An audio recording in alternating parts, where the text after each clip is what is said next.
اون تلاوت کننده که به خاطر خدا تلاوت میکند قرآن را اجر ثوابی و زیاد است، اما به خاطر ریا باشد، به خاطر خودنمایی باشد، اجر ثوابی ندارد. که در یک بیاض میارد که یک قاری بود حافظ کل قرآن تلاوت میکرد، تلاوت میکرده، میگه چندین سوره ها و آیت ها را تلاوت کردم، بعدن آواز آمدن پاشنه پای یک کس شنیدم، آواز شلفه پای کسی را شنیدم، مقداری که اون آدم به نزد من آمد و نشست، آواز ما با خوبتر و زیباتر کرده قرائت کردن گرفتم، مقدار یک سوره.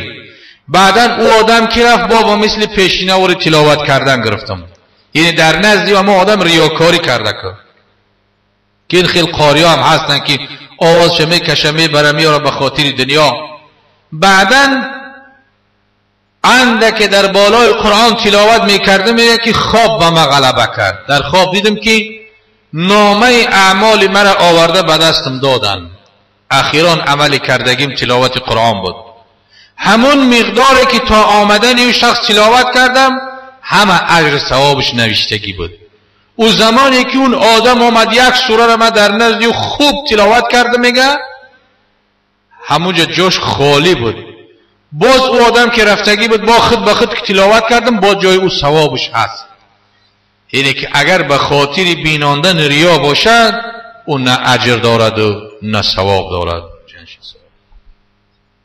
و آخر دعوانا ان الحمد لله رب العالمین. پروردگار بر حقیقت گفته های خودش و به قرآن و حدیث عمل کردن همه ما و شما را نصیب و روزی بگرداند.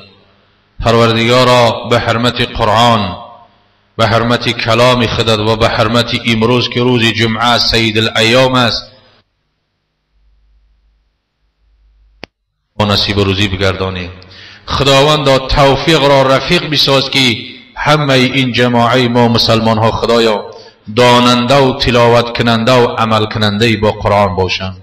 ربنا تقبل دعاءنا واغفر لي يا رحمن ذنوبنا برحمتك يا ارحم الراحمين.